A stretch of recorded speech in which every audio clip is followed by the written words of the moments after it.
don't come today to talk to you with a special expertise. I'm not from the physician side or for the funeral director's side or for the Lazarus ministry, but I'm coming as a parishioner, a member of our parish, with my own personal stories that I want to share with you. We've gotten so much wonderful information in the last 2 sessions. You've probably made a list in your notes, or your mind is kind of buzzing a bit. How do I go from here? What do I need to do? How do I talk to my family about some of these things? And historically, we don't talk to our family about these things. We're all uncomfortable. I think Brock alluded to that we kind of turn off our thoughts about that, or we don't want to deal with things that are unpleasant because it makes us feel sad. It makes us feel uncomfortable. We don't know how to proceed. And I want to challenge that thinking. There are all kinds of assumptions that we make. As an older person, maybe thinking about our own end of life, we think, oh, what does it matter? I'll be dead anyway, right?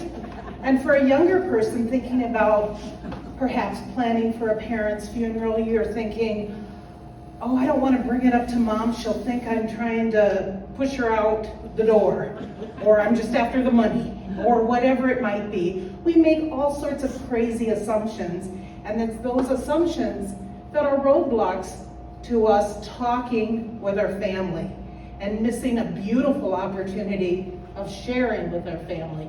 So I really want to challenge us to do that. And I'm going to share with you a couple of personal stories from my past about talking about dying or planning about that end of life. One of them is my teacup. When I was 18 years old, I'd finished my first year of college. My folks were living abroad, and I wasn't going to go home to hang out for the summer with them. So I went to Grandma's house. Now, my grandmother lived in Pittsfield, New Hampshire, and I was going to college in Michigan at the time. Thought it's my last summer to kind of work on my tan, read some books, hang out with Grandma, and it was really a very rich experience. Now, my grandmother was an amazing woman. She was born in the 1890s.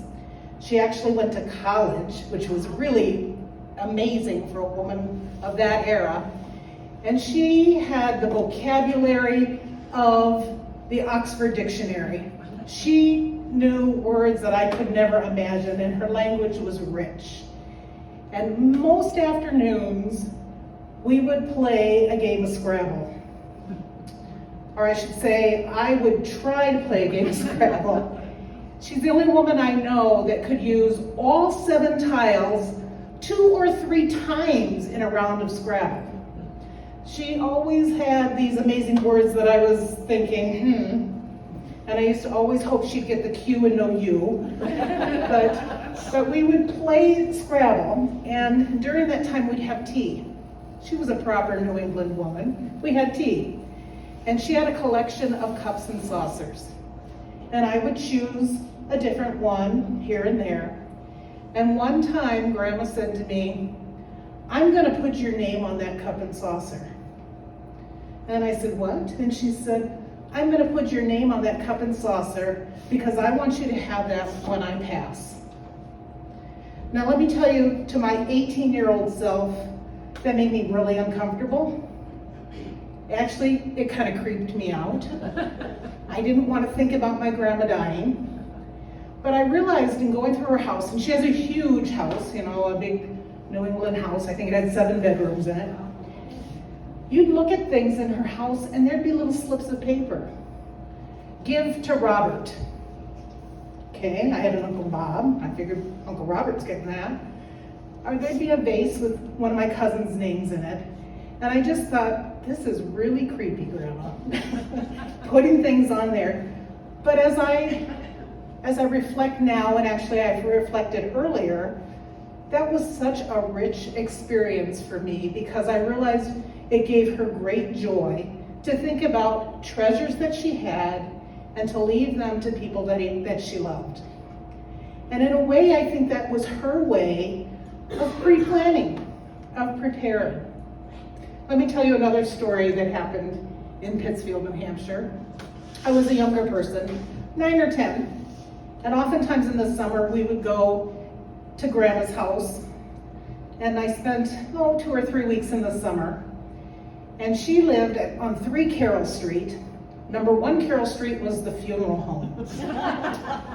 So I played with Johnny Perkins, their son. We'd run and play, games and tag and, go all over and have fun all summer. But one day we found a little baby bird that had fallen out of a nest and was dead.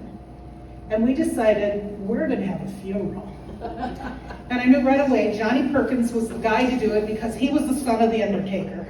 So we planned this whole funeral, and I talked to Grandma and I said, well, what should we do? I don't think I'd ever attended a funeral by that time. I was a young child. And I said, what should we do? And she said, well, you could have a reading. And I didn't know reading. And she said, well, the 23rd Psalm is a great reading. Okay, so I ran and told Johnny, we're gonna have the 23rd Psalm. Grandma gave me a little wooden box, or a cardboard box that we could put the bird in. Johnny had opened up the earth for the bird. And Mrs. Perkins, bless her, in the funeral home said, I think I have some prayer cards with the 23rd Psalm on it if you want that. So we read the 23rd Psalm, and we buried our bird. For my grandma's funeral, on the back of the program for her church service was the 23rd Psalm. It spoke to all of us in her family. That was something that was comforting to her. And she was actually, again, pre-planning for us. And I bring that up because I think it's important that we start dialoguing and talking about these things and not keeping that subject taboo.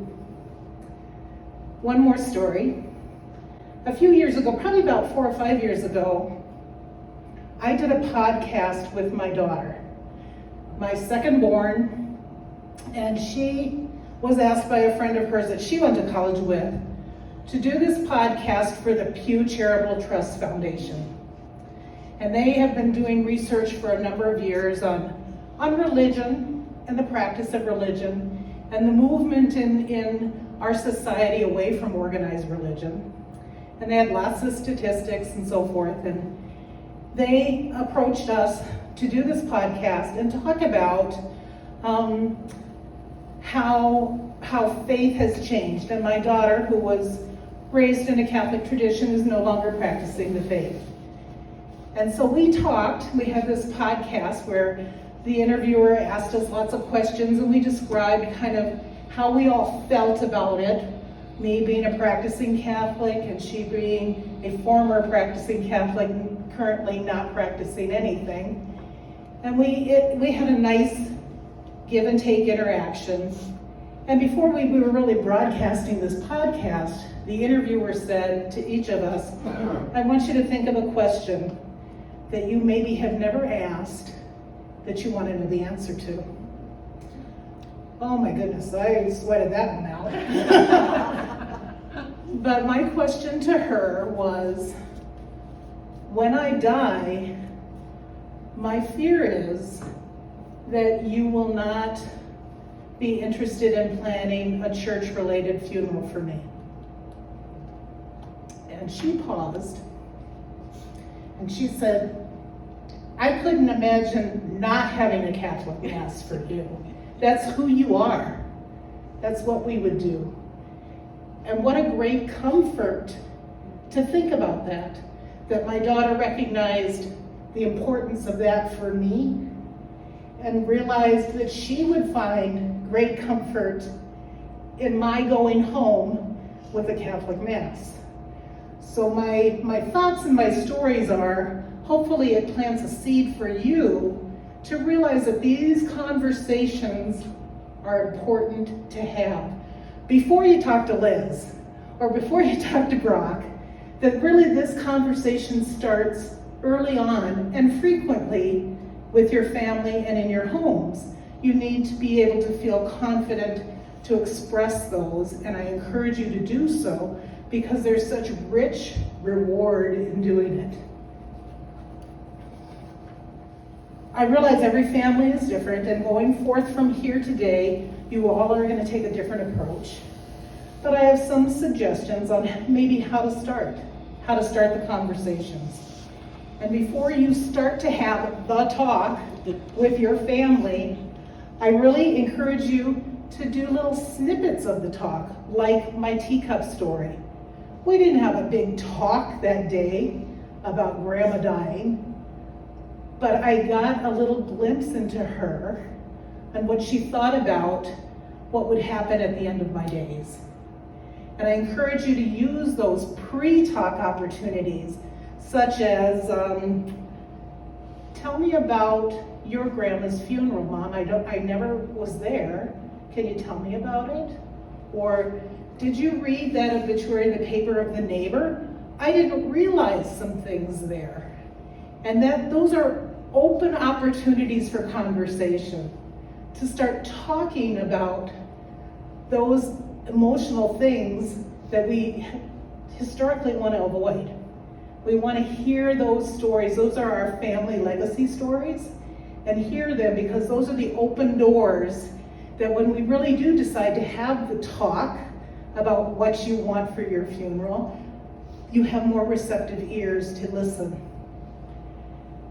I encourage you to choose one family member when you approach the subject. Calling a family conference is probably not the most productive way to discuss what you want. But the one person in your family that you feel that you can have a good heart-to-heart conversation with as a bridge is probably your best strategy. Talking about what I want for my funeral, or Mom, if you're talking to your mother, what do you want for your funeral? Or can we talk about that? Have that one person.